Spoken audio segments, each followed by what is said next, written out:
Be careful. Honey buffalo chicken wing.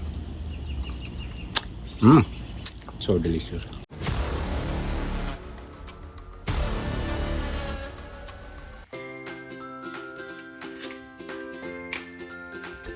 Very easy.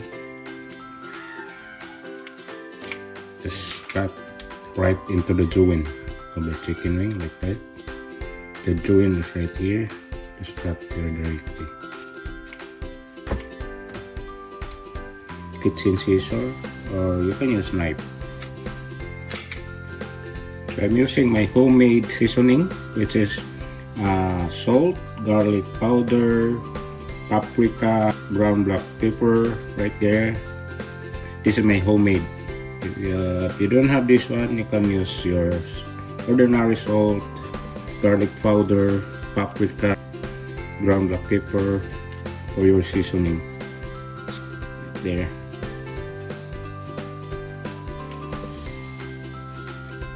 Next step, add 1/2 cup of flour for your wings, chicken wings.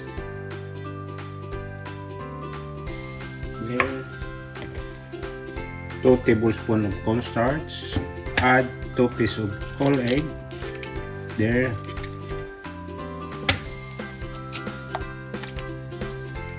This is 1.5 kg of chicken wings. Then mix.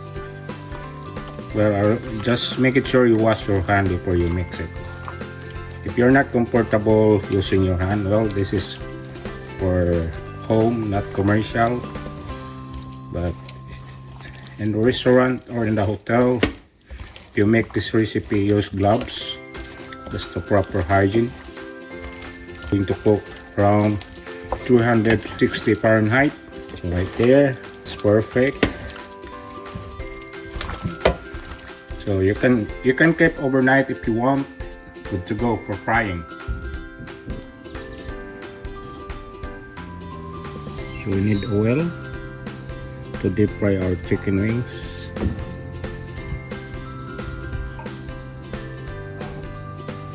So at this point, the oil is hot, 360 Fahrenheit, so we deep fry the wings.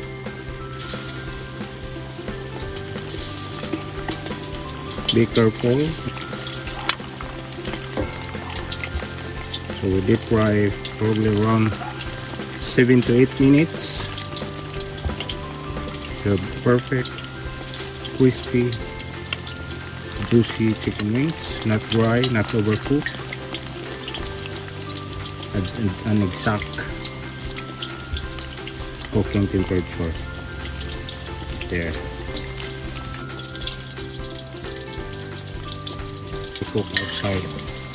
So this time, you need to stir your wings to avoid sticking each other.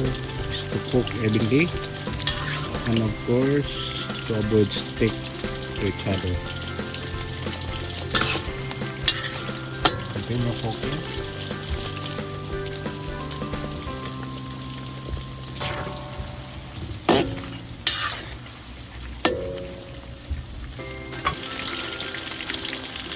Need to stick aside and make the sauce.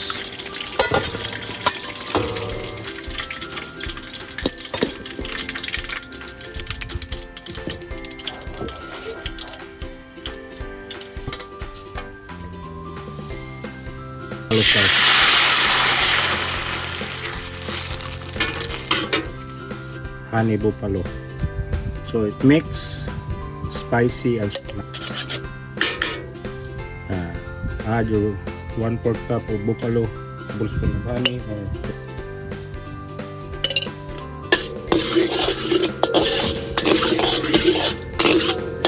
add your chicken wings.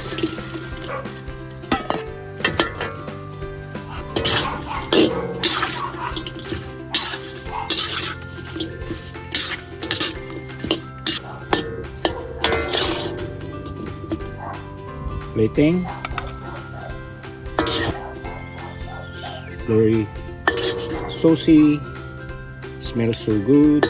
I can't wait. I'm so excited, guys. Look at that. honey buffalo chicken wings.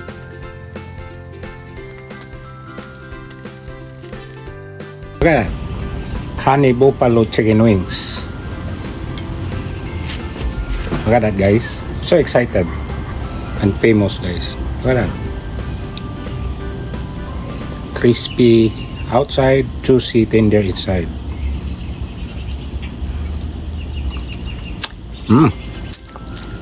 So delicious.